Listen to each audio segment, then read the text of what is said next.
नमस्कार दोस्तों, revise channel पर आपका स्वागत है। तो आज की इस वीडियो में हम लोग क्या करेंगे, जो 12 अप्रैल का जो तीसरा शिफ्ट था, जो हम लोग डिटेल में पहले सॉल्व कर चुके हैं, उसका जो बेस्ट क्वेश्चन है, आपको पता ही है हर एक शिफ्ट में जो 25 क्वेश्चन होता है, लगभग 25 में 6 से 7 क्वेश्चन अच्छा क्वेश्चन होता है। ठीक है, तो उसको हम लोग अलग से करते हैं सो दैट जिनका लेवल थोड़ा सा अच्छा है उनको प्रैक्टिस के लिए एक सेपरेटली वीडियो मिल जाए जहाँ पे सिर्फ बेस्ट क्वेश्चन हो। ठीक है, अच्छा, आप जब प्रैक्टिस कर रहे हो आपको ये कोशिश ज़रूर करना है कि आप क्वेश्चन को देखने के बाद वीडियो को पॉज कर दो, सो दैट आप खुद से क्वेश्चन को पहले सॉल्व करने का 100% ट्राई करें। उसके बाद आप देखिए वीडियो में कैसे सॉल्व किया गया है। ठीक है, एंड आगे बढ़े। क्लियर है क्या? तो स्टार्ट किया जाए। चलिए स्टार्ट करते हैं। क्वेश्चन है आपका डीआई का हिस्टोग्राम से। क्या पूछा जा रहा है? डीआई का क्वेश्चन है, तो डायरेक्ट क्वेश्चन को पढ़ेंगे। अगर तब समझ में नहीं आया तो पीछे वाला इंफॉर्मेशन जो दिया हुआ है उसको पढ़ेंगे। ठीक है, क्वेश्चन में बोला जा रहा है which state has employed youth less than 80% of its total youth population. अच्छा, क्वेश्चन को एक बार अच्छे से समझ लीजिए। कौन सा ऐसा मतलब कौन सा ऐसा स्टेट है जिसके अंदर टोटल यूथ जो है उसका 80% से लेस जो है आपका एम्प्लॉयड यूथ है। क्लियर है बात? देखिए डाटा में यहाँ पे यूथ का दिया गया है, एम्प्लॉयड यूथ का दिया गया है। अब पूछा जा रहा है यूथ का 80% से कम है एम्प्लॉयड यूथ का नंबर। क्लियर हुआ? अच्छा, देखिए A B C D E 5 state है, तो 5 स्टेट के केस में हम लोग चेक नहीं करेंगे। हम लोग पहले ऑप्शंस की तरफ ध्यान देंगे कि ऑप्शंस में क्या क्या पॉसिबिलिटी हो सकता है। देखिए पहला ऑप्शन बी एंड डी है, दूसरा ऑप्शन सी एंड डी है, तीसरा ऑप्शन डी है। ठीक है, तो डी होने का चांसेस सबसे ज़्यादा है। पहले हम लोग डी को चेक कर लेंगे। ठीक है, देखिए 80% मतलब आपको सीधा माइंड में आ जाना चाहिए 4/5, 20% होता है 1/5, 40% 2/5, 60% 3/5। ठीक है, अच्छा, तो 80% 4/5 है, 80% से कम है। अच्छा, डी का टोटल पॉपुलेशन मतलब पॉपुलेशन नहीं, टोटल नंबर ऑफ यूथ कितना है? 10 है। अच्छा, 10 का 80% कितना आ रहा है? इंटू 4/5, तो 5 8 40, तो 8 आ रहा है। तो देखना है क्या 8 से कम है कि नहीं। हाँ, 7.5 है तो 8 से कम है, मतलब डी तो होगा ही होगा। ठीक है, तो डी अगर हो गया तो ए बी सी तीनों में से एक हो सकता है। अब देखना है बी और सी होगा कि नहीं। बी का कितना है? बी का टोटल यूथ है 8, इसका 4/5, तो 8 4 32, मतलब 32 है, तो आपको कितना आ जाएगा? 32/5, तो 6.4 आ रहा है।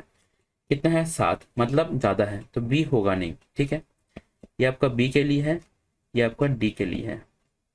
अच्छा, सी का चेक कर लेते हैं क्योंकि सी एंड डी भी हो सकता है। सी का कितना है? 11.5, तो 11.5 इंटू आपका 4/5, तो 5 23, तो 2.3 आ जाएगा। और 23 इंटू 4 कितना होता है? 92, तो 9.2 है। कितना? 10 है, मतलब 9.2 से ज़्यादा है, तो बी भी आपका नहीं होगा। तो ऑप्शन सी हो जाएगा आपका करेक्ट आंसर। जब इस तरह का क्वेश्चन आए आपको कोशिश करना है कि ऑप्शंस को थोड़ा सा पहले देख लेने के लिए, तो दैट आपको समझ में आ जाएगा कि कौन सा हो सकता है। आप ऐसा मत करिए कि बिना ऑप्शन को देखते हुए ए बी सी डी ई पांचों के लिए आप कैलकुलेट कर रहे हो। ठीक है, उसमें टाइम भी ज़्यादा जाएगा। क्वेश्चन है आपका एल्जेब्रा से। देखिए 8k⁶ प्लस 15k³ - 2 इसका दिया गया है, तो बोला है k + 1/k फाइंड करना है। अच्छा, देखिए ये थोड़ा सा आपको नया टाइप का लग सकता है। 8k⁶ plus 15k³ - 2 that is equal to 0। तो हम लोग मान लेते हैं कि k³ जो है दैट इज आपका a। ठीक है, तो हम लोग क्या लिख सकते हैं? k³ अगर a होगा तो k⁶ क्या हो जाएगा ना? a² हो जाएगा। तो 8a² plus 15a - 2 that is equal to 0, ये हम लोग लिख सकते हैं। ठीक है, अच्छा, अब देखिए पूरा इक्वेशन को नहीं लिखेंगे, देखिए कैसे सॉल्व करेंगे। 8 दूनी 16, तो +16 - 1। क्लियर है? अब a का वैल्यू क्या होगा ना? साइन ऑपोजिट होगा और a² का कोफिशिएंट नीचे चला जाएगा, तो साइन ऑपोजिट होगा तो मतलब -16/8, और आपका क्या हो जाएगा? 1/8। ठीक है, यह है ए का वैल्यू, मतलब ये किसका वैल्यू है, ये है आपका के क्यूब का वैल्यू। इतना क्लियर है क्या? पूरा हम लोग सॉल्व नहीं करते, ध्यान दीजिएगा, ऐसे हम लोग तोड़ लेंगे, पहले हम लोग ऐसे तोड़ लेंगे, ठीक है। वो लॉजिक आपको पता रहना चाहिए कैसे क्वाड्रेटिक इक्वेशन को सॉल्व किया जाता है। 4 साइन के लिए होता है plus plus plus minus minus minus minus plus, clear है क्या? उसके बाद साइन को चेंज करके लिखते हैं, और ए स्क्वायर का जो कोफिशिएंट है, मतलब जो ए स्क्वायर के साथ मल्टीप्लाई में है, उसको हम लोग नीचे यहाँ पे लिख देंगे। क्लियर है? आगे देखिए, अब के क्यूब का वैल्यू -2 तो नहीं हो सकता है। अगर 1/8 हुआ तो के का वैल्यू कितना हो जाएगा, के का वैल्यू हो जाएगा हाफ। तो क्या पूछा जा रहा है, के प्लस 1/k, तो हाफ प्लस आपका 1/2 मतलब 2, क्या हो जाएगा 2 1/2, तो ऑप्शन ए हो जाएगा आपका करेक्ट आंसर। क्वेश्चन है आपका नंबर सिस्टम से। क्वेश्चन में बोला जा रहा है this is divisible by 88, what is the value of b to the power a। ठीक है, देखिए पहले बात कि हम लोग 88 को क्या करेंगे, तोड़ लेंगे दो को प्राइम नंबर में, तो एक होगा 8, दूसरा होगा 11, 11 8 88, ठीक है बात। अब देखिए क्या दिया हुआ है ना, 8a 514 6b, ठीक है। अब देखिए पहली बात, 8 का डिविजिबिलिटी रूल हम लोग को चेक करना है, तो हम लोग को b का वैल्यू मिल जाएगा। अगर हम लोग 11 का डिविजिबिलिटी रूल फाइंड करेंगे तो a का वैल्यू हम लोग को मिल जाएगा, ठीक है। 8 का डिविजिबिलिटी रूल होता क्या है ना, 8 होता है आपका 2 का क्यूब। तो कोई भी नंबर का हम लोग क्या करते हैं, लास्ट 3 डिजिट को हम लोग देखते हैं। अगर कोई भी नंबर का लास्ट 3 डिजिट 8 से डिविजिबल हुआ तो वो नंबर 8 से डिविजिबल हो जाएगा। अब इससे भी आगे कुछ है, आगे क्या है ना, कोई भी नंबर का जो 100 प्लेस में रहता है, जैसे यहाँ पे 4 है, ठीक है, ये क्या हो सकता है, ये इवन हो सकता है या तो ये ऑड हो सकता है। क्लियर है बात? आगे वाला बात बोल रहा हूँ, थोड़ा सा एडवांस है, इसको दिमाग पे रखिए और भी आपका स्पीड बढ़ेगा। अगर 100 प्लेस पे जो नंबर है वो अगर इवन हो सकता है या तो ऑड हो सकता है। अगर इवन होगा तो कोई दिक्कत नहीं, हम लोग लास्ट दोनों में चेक करेंगे, जो है यहाँ पे 6b। अगर इवन हुआ जो कि यहाँ पे है, लेकिन अगर ऑड हुआ तो करना क्या है ना, अगर ऑड हुआ तब हम लोग क्या करेंगे, लास्ट का जो 2 डिजिट है उसके साथ 4 ऐड कर देंगे, फिर जो आएगा उस पर हम लोग देखेंगे वो 8 से डिविजिबल हो रहा है या नहीं हो रहा है। अगर वो 8 से डिविजिबल हुआ तो नंबर 8 से डिविजिबल हो जाएगा, अगर वो 8 से डिविजिबल नहीं हो रहा है तो नंबर 8 से डिविजिबल नहीं होगा। क्लियर हुआ बात? यहाँ पे क्या है, यहाँ पे है आपका 4 है, मतलब हम लोग लास्ट दोनों में चेक कर सकते हैं क्योंकि इवन नंबर है। तो 6b, अब 8 का टेबल अगर हम लोग देखेंगे तो 8 7 56, 8 8 64, 8 9 72, 8 10 80। तो आप देख पा रहे हो एक ऐसा नंबर है 64 जहाँ पे 6 भी है, और तो b इजिकल टू क्या हो जाएगा, b इजिकल टू हो जाएगा 4, ठीक है। अब ऐसे ही पहले लोग क्या करेगा, पहले 8 का चेक करेगा, b का वैल्यू फाइंड करेगा, फिर 11 का करेगा, a का वैल्यू फाइंड करेगा। लेकिन आप थोड़ा क्वेश्चन देखो क्या पूछा जा रहा है। क्वेश्चन में पूछा जा रहा है आपका b to the power a, b to the power a, ठीक है। b का वैल्यू हम लोगों को इतना तक, आधा तक किए, हम लोगों को मिल गया 4। अब एक चीज अब ऑप्शंस की तरफ देखिए, ऑप्शंस में 81 है, 12 है, 15 है और 64 है, ठीक है।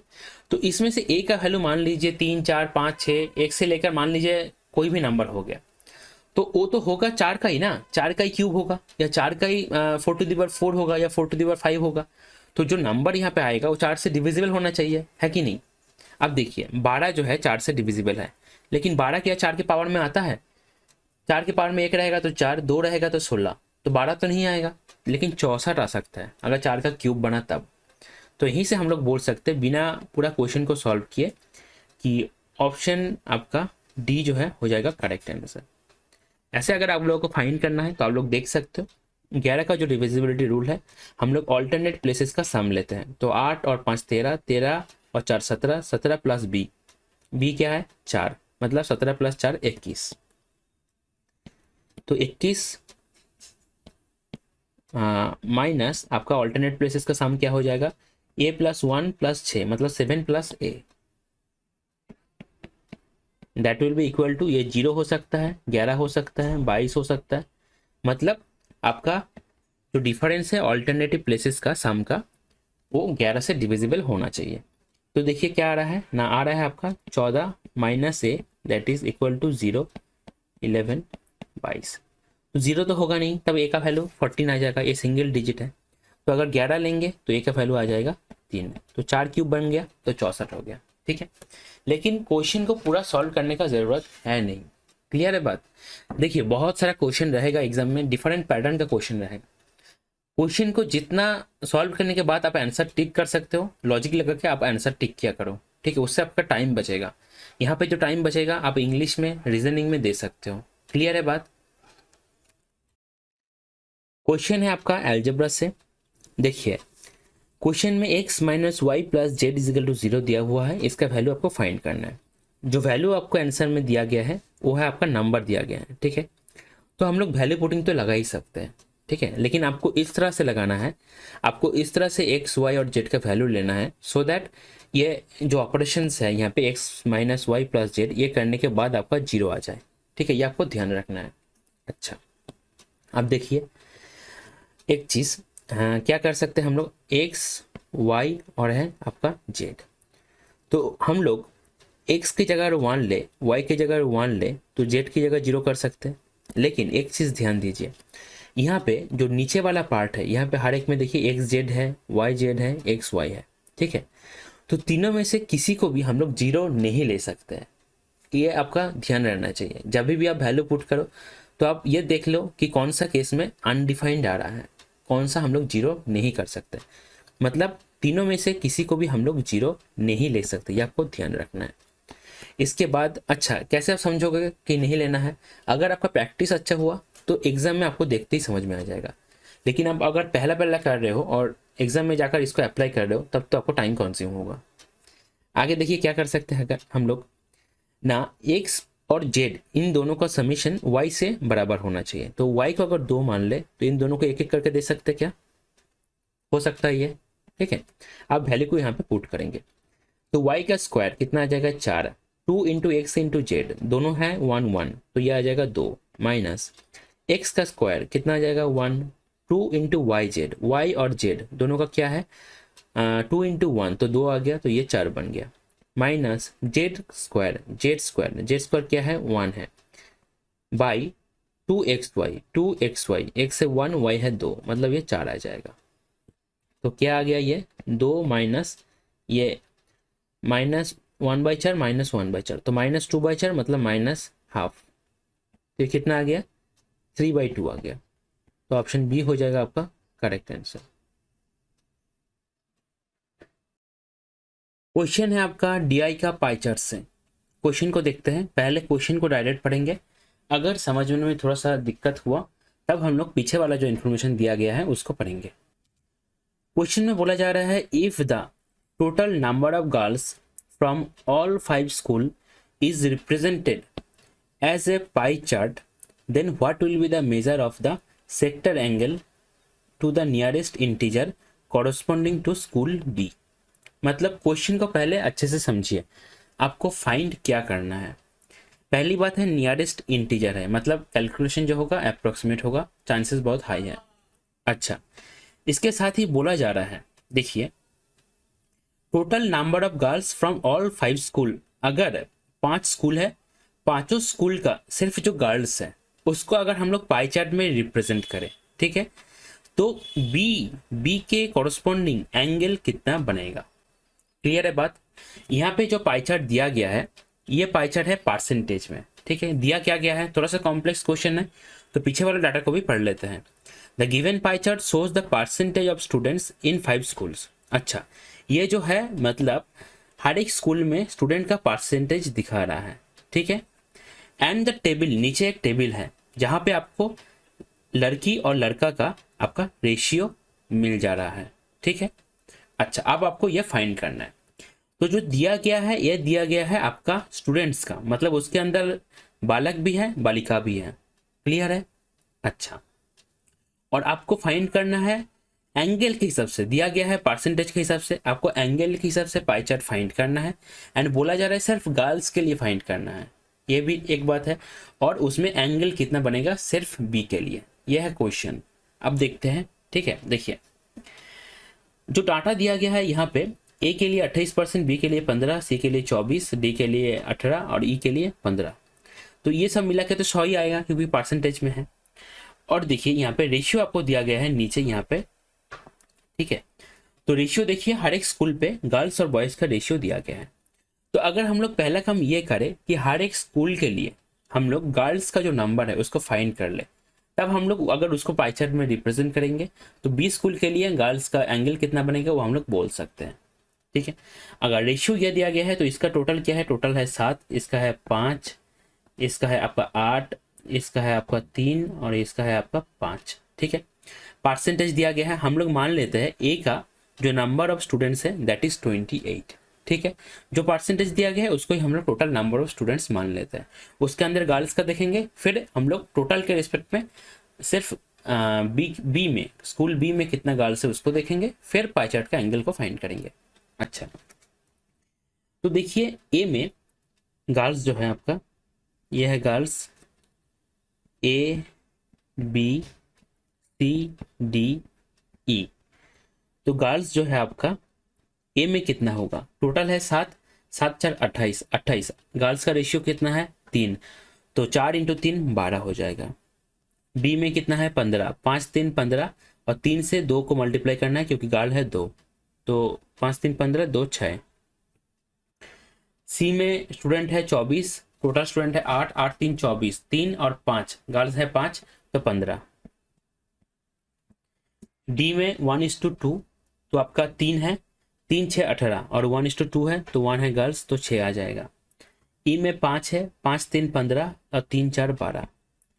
तो टोटल नंबर ऑफ गर्ल्स कितना हो गया ना, 18, 12 6 18, 18 और 15 33, 33 और 6 39, 39 और 2 41, 41 और 2 51, 51, ठीक है। तो 51, 51 है टोटल नंबर ऑफ गर्ल्स। अच्छा, किसका रिस्पेक्ट में फाइंड करना है, आपका एक्स मतलब बी का फाइंड करना है, बी का टोटल के रिस्पेक्ट में एंगल कितना बनाएगा, नहीं एक्स बाई 360 हम लोग बोल सकते हैं। तो देखिए x that is equal to 6 into 360 by है आपका कितना ना 51। तो 3 से काटेंगे, 3 दूनी 6, 3 17 51। अच्छा, अब देखिए कैसे आएगा, 17 दूनी 34 तो 20 आ गया, 17 1 मतलब 21 पॉइंट समथिंग आएगा, लेकिन 21 2 42, तो ऑप्शन बी हो जाएगा आपका करेक्ट आंसर। ये डीआई का अभी तक का थोड़ा सा कॉम्प्लेक्स क्वेश्चन था, मतलब लैंग्वेज में थोड़ा सा ट्विस्ट है और रेशियो भी है, पाई चार्ट भी है, ठीक है। आपको परसेंटेज में पाई चार्ट दिया गया है, बोला जा रहा है कि एंगल में अगर बनाएंगे तो क्या होगा, ठीक है। तो क्वेश्चन को अच्छे से आपको समझने का जरूरत है। क्वेश्चन है आपका रेशियो एंड पार्टनरशिप चैप्टर का जो पार्टनरशिप कॉन्सेप्ट है उसके ऊपर। एक अच्छा क्वेश्चन है, क्वेश्चन को बहुत ध्यान से समझिए। A B and C invested इतना इतना एंड इतना respectively for a business at the start of a year. अच्छा, तो ए है आपका, बी है एंड आपका सी है।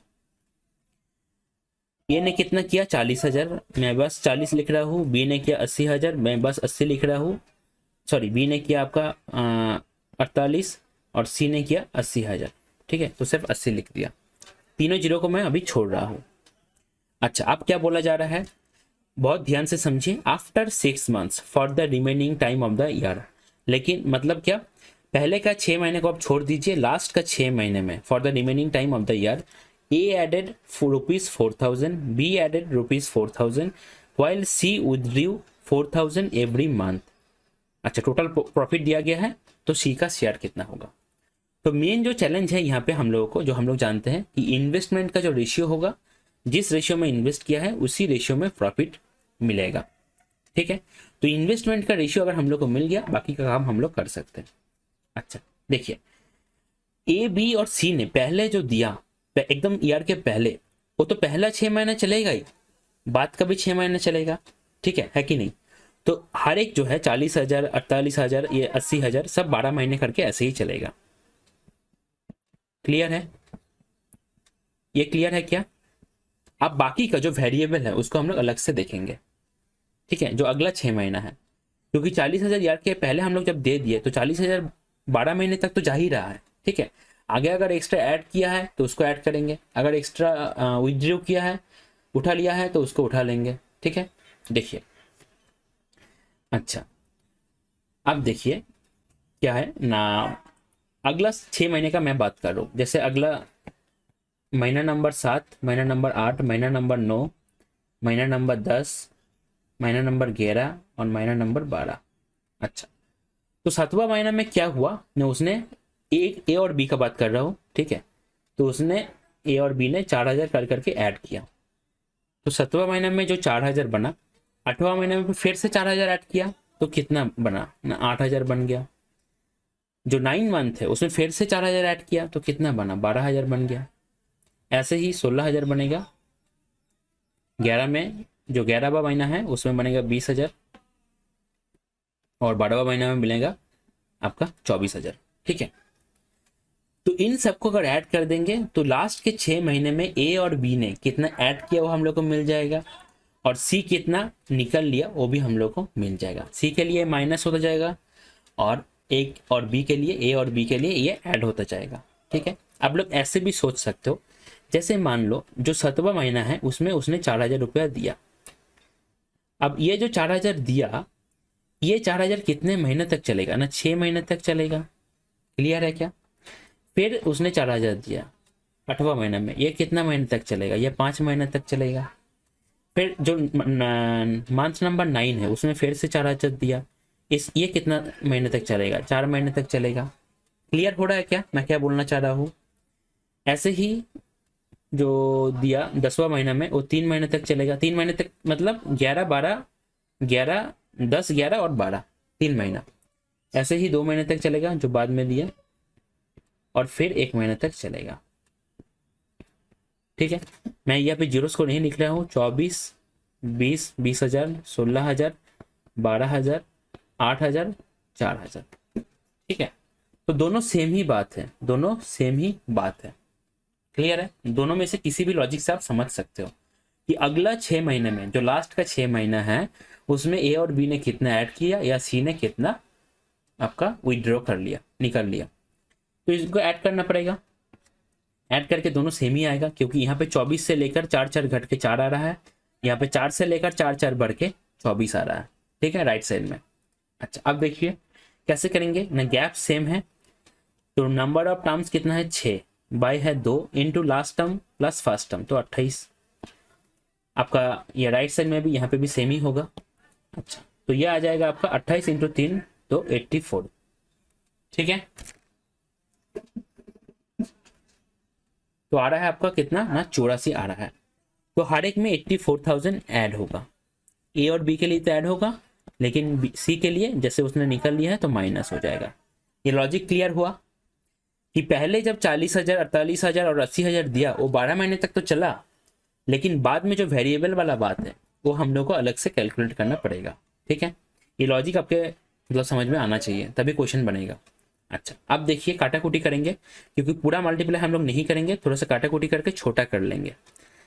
40 इंटू 12, 40 इंटू 12 प्लस है आपका 18, दोनों प्लस में है तो जो कॉमन लेंगे या जो काटेंगे वो दोनों पार्ट में काटना पड़ेगा। इसमें गलती नहीं होना चाहिए, ये लॉजिक क्लियर रहना चाहिए, ठीक है। अच्छा, तो 12 से अगर काटते हैं तो 12 काट गया 12 7 84, 12 से काट गया 12 7 84, 12 से काट गया 12 7 84। तो यहाँ कितना आया, यहाँ आया 47:2, यहाँ कितना आया, यहाँ आया 55, यहाँ कितना आया इस टू 87, 80 माइनस 7 तो 73 आ गया। अब सी का शेयर फाइंड करना है तो 73 से मल्टीप्लाई करना पड़ेगा, इनटू कितना है 672 और 3 0, नीचे कितना आएगा तीनों को ऐड करना पड़ेगा। 40, 50, 90, 90 और 70, 160, 160 और इधर 7 5 12 3 15 मतलब 175 आ रहा है, ठीक है। तो पहले हम लोग एक काम करते हैं, हम लोग 25 से करते हैं, 25 7 175 और इधर 3 0 है तो 25 40 क्या हो जाएगा 1000 हो जाएगा, ये इंटू है, ठीक है। अब 7 से काटेंगे तो 7 9 63, 7 9 63 और 7 6 42, ठीक है। तो लास्ट में एक 0 आएगा और यूनिट डिजिट क्या आ रहा है 6 3 18, 18 4 72 तो यूनिट डिजिट आ रहा है 2, मतलब लास्ट में 20 आएगा, ऐसा कुछ बनेगा। आगे तो कुछ भी रह सकता है, लास्ट में 20 बनेगा। ऐसा आपको एक ही ऑप्शन दिख रहा है जो है आपका ऑप्शन सी। ऑप्शन सी हो जाएगा आपका करेक्ट आंसर। देखिए नॉर्मली जिस कॉन्सेप्ट के ऊपर क्वेश्चन पूछा गया है वो सबको पता है, लेकिन यहाँ पे लास्ट के जो 6 महीना है वहाँ पे थोड़ा सा झोल कर दिया है, थोड़ा सा उसको वेरिएबल बना दिया है, इसलिए क्वेश्चन थोड़ा सा टफ बन जाता है। ठीक है, तो उसको अच्छा खासा अंडरस्टैंडिंग आपको होना चाहिए, आपको समझ में आना चाहिए, तभी आप इन्वेस्टमेंट का रेशियो फाइंड कर पाओगे, वो होगा आपका प्रॉफिट का रेशियो, तभी आप सी का शेयर फाइंड कर पाओगे। ये था आपका इस वीडियो का लास्ट क्वेश्चन। इसके साथ ही इस लेक्चर को हम लोग यहीं पे एंड करेंगे। वीडियो के अंदर जितना भी क्वेश्चन है उसका क्वेश्चन एंड सॉल्यूशन दोनों ही आप लोग पीडीएफ के फॉर्मेट में टेलीग्राम ग्रुप से डाउनलोड कर सकते हो at free of cost. Telegram group का लिंक आपको डिस्क्रिप्शन में मिल जाएगा, वहाँ से टेलीग्राम ग्रुप में जाकर आप पीडीएफ को डाउनलोड कर सकते हो। इसके साथ ही अगर किसी को लगता है कि किसी भी क्वेश्चन में इससे भी बेटर अप्रोच हो सकता है तो आप कमेंट कर सकते हैं। इसके साथ ही हम लोग का टीम का जो मेल आईडी है रिवाइज properly @gmail.com, यहाँ पे भी आप लोग मेल भी कर सकते हैं। अगर आपका कोई पर्टिकुलर सजेशन भी है तो भी आप लोग मेल कर सकते हैं। क्लियर है? अब क्वेश्चन आता है कि कैसे हम लोग वीडियोस को अपने काम में लें, अच्छे से यूटिलाइज करें, कैसे हम लोग वीडियो से प्रैक्टिस करें।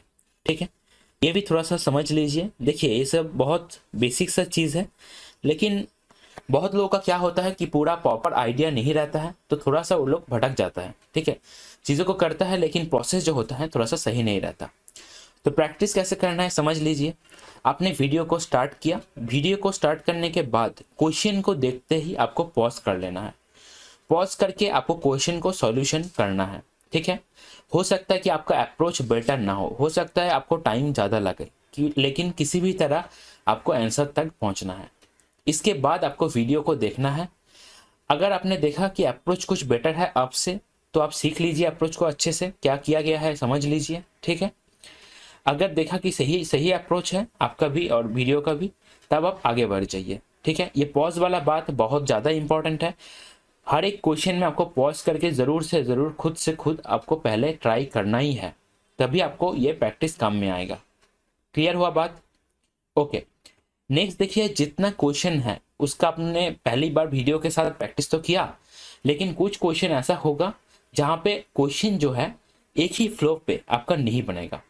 अब ये जो फ्लो टूट रहा है ये किसी भी तरह से हो सकता है कि आपको क्वेश्चन नहीं बने आपसे, हो सकता है क्वेश्चन को आपने मिसरीड किया, आपको सॉल्व करने में ज़्यादा टाइम लग गया, हो सकता है आपको कैलकुलेशन मिस्टेक हुआ। ठीक है, किसी भी तरह का फ्लो टूटने वाला अगर बात हुआ, मतलब क्वेश्चन मेरा पहला फ्लो में नहीं बना, अगर ऐसा हुआ तो तुरंत आपको उस क्वेश्चन को मार्क कर लेना है और एटलीस्ट 1 वीक का गैप देना है।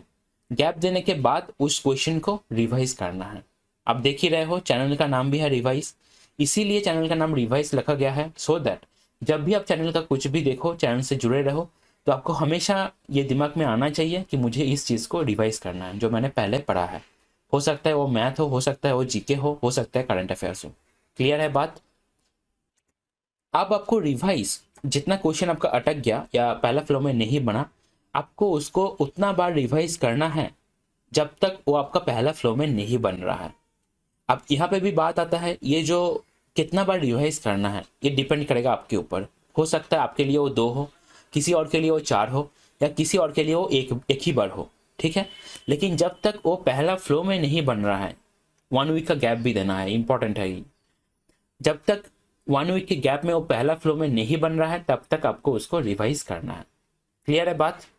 खुश रहिए, अपने स्वास्थ्य का ध्यान रखिए और फिलहाल अभी ज़्यादा टेंशन मत लीजिए, मेहनत करते रहिए एंड सही टाइम का वेट कीजिए। Thank you.